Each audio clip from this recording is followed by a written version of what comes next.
Hello, hello. Welcome back. Scanning headlines again today. Figured I would push this video out a little bit faster since this has made the news. It's yet another viral app on Facebook. And you can see I pulled information from a few different sites, including Wikipedia, Forbes, and the Washington Post. So let's get into this. The app is called FaceApp. What is it? Wikipedia defines FaceApp as a mobile application for iOS, that's Apple, and Android developed by a Russian company, Wireless Lab, which uses neural network technology to automatically generate highly realistic transformations of faces in photographs. The app can transform a face to make it smile, look younger, look older, or change gender. The app's privacy policy attracted criticism in 2019. FaceApp was launched on Apple in January of 2017 and on Android in February of 2017. There are multiple options to manipulate the photo uploaded, such as editor options of adding an impression, makeup, smiles, hair colors, hairstyles, glasses, age, or beards.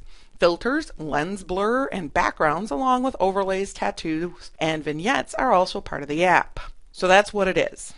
Well, what's the problem? Forbes talks about the fact that we've learned almost nothing from Cambridge Analytica back in 2016. More than 100 million people have downloaded FaceApp from Google Play, and it is now the top-ranked app in the iOS App Store in 121 countries, according to App Annie. Now, if you look within the terms of use, which most people don't, the terms of use are actually very clear. You grant FaceApp a perpetual, irrevocable, non-exclusive, royalty-free, worldwide, fully paid, transferable, sub-licensable license to use.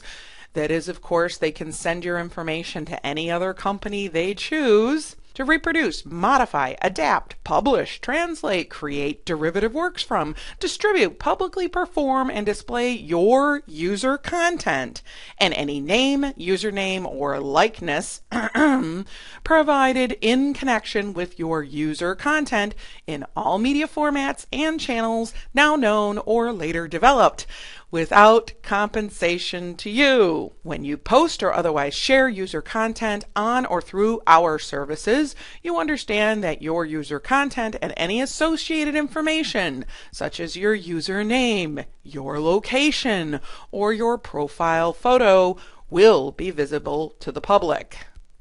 You might end up on a billboard somewhere in Moscow, but your face will most likely end up training some AI, that is artificial intelligence, facial recognition algorithm, said Peter Konstantinov. Whether or not that matters to you is not your decision.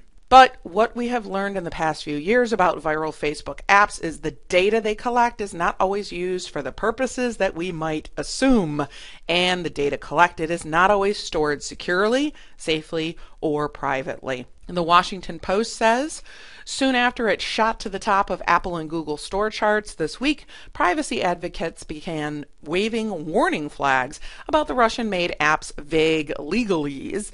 Word spread quickly that the app might be a disinformation campaign or secretly downloading your entire photo album. The author of this piece, Jeffrey Fowler, got some answers by running my own forensic analysis and talking to the CEO of the company that made the app. But the bigger lesson is how much app makers and the stores run by both Apple and Google leave us, the users, flying blind when it comes to privacy. I raised similar questions a few weeks ago when I ran an experiment to find out what my iPhone did while I slept at night. Again, this is the author, Jeffrey Fowler. He found apps sending his personal information to all sorts of tracking companies he had never heard of. And here we go again. The most unsettling part was how much data FaceApp was sending to its own servers, after which, who knows what happens. It's not just your own face that FaceApp might gobble up. If you age friends or family members, their face gets uploaded too. I'm going to say that again because it's really important. The most unsettling part was how much data FaceApp was sending to its own servers, after which who knows what happens. It's not just your own face that FaceApp might gobble up.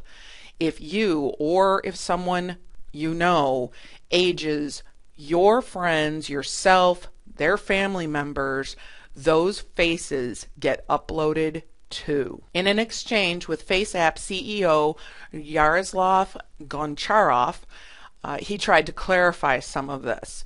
So please get any more details here from the Washington Post article I do have linked in the description. I'm not going to go over all of this, but basically as far as number one, what data do they take? FaceApp will only upload a photo that was selected by the user for editing.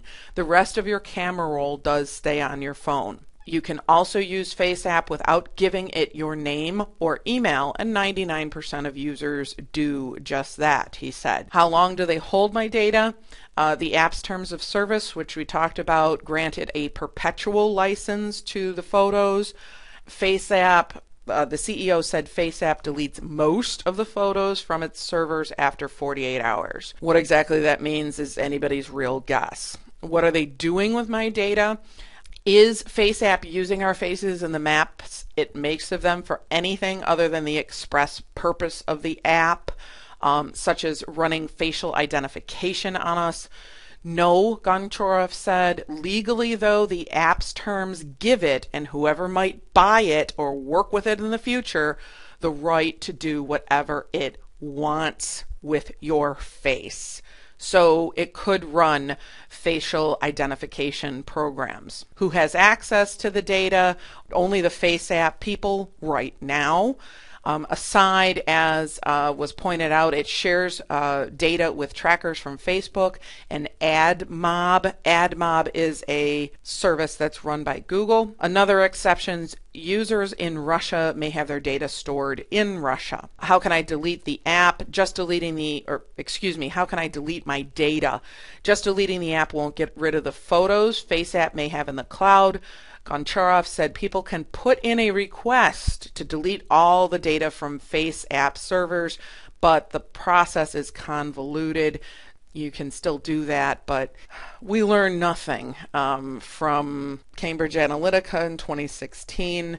And not only that, probably my biggest takeaway from here is even if, for example, I myself do not use this FaceApp, I don't download these apps, but someone else could, and certainly if there's pictures of me out there, they could age me or use the app to rearrange my face or your face, and you wouldn't even know it. So even if you're trying to protect your privacy and not use these things, there's no guarantee that your face isn't going to be out there somewhere. Just be careful, know that.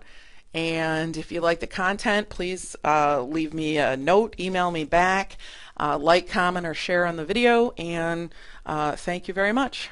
Take care.